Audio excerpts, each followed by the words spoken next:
back to 6 News at 5. Time to take a look at your weather, and we are issuing that weather impact alert, not necessarily for what's happening today, but for as we get into tomorrow morning. That's where we're going to look for some of those stronger to potentially severe storms.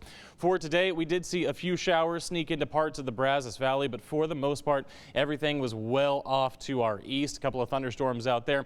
Did see some passing showers through central Texas, but it really wasn't much as they came through this morning. Our focus, of course, is still on that cold front that's still well out to the west. You can see it draped across parts of the Panhandle down towards Lubbock there in the South Plains and then down through the Trans-Pecos. This cold front, as it comes through, that's what's going to kick up some of those stronger thunderstorms that we've been talking about. You can already see severe thunderstorm warnings being issued along this activity there in parts of northern Oklahoma.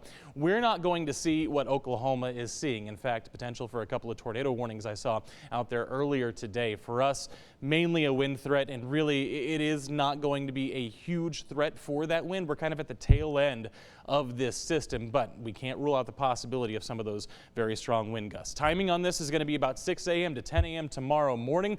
So again, you can tell just by looking at that, it is going to be during your morning drive. So make sure that you either 1, leave a little early, 2, wait till after the storms pass, or 3, just make sure that you are driving with caution because it could be a messy drive tomorrow morning, especially if we do see those gusty winds in place. That will make driving a little more treacherous there for your morning commute. Large hail, a little bit of a secondary threat to this, but again, my concern right now is still going to be with those gusty winds. And of course, your need is to stay weather aware throughout the day, just through the morning and really into the early afternoon hours before everything passes tomorrow. Again, you can do that using our 6 Plus app or the traditional way by tuning into Texas Today. Whitney will be back in studio tomorrow morning. As for what we're expecting, the Storm Prediction Center does have us under that level 1 out of 5 marginal risk for severe weather tomorrow morning. When we talk about a marginal risk, more often than not, we're going to see stronger thunderstorms. We're not really going to necessarily see those severe thunderstorms, but the chance is there. That's why we have this, and that's why we are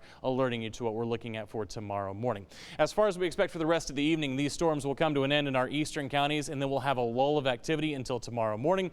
And again, it's going to be that 6 a.m. to 10 a.m. time frame. Here we stop this at 7:30. You can see that cold front draped right over central Texas, and those thunderstorms, not necessarily the impressive line that we were seeing yesterday. The models have come back on this just a little bit with more of a broken line. So again, that brings that severity down a little bit more as well. So we'll keep an eye on that. Again, some people might see that 50 to 60 mile per hour wind gust, but other than that, that's really what our expectation is. Everything is out of the area, and that includes the Brazos Valley there by the time we head towards the early afternoon, and then as we head towards your trick-or-treat hour.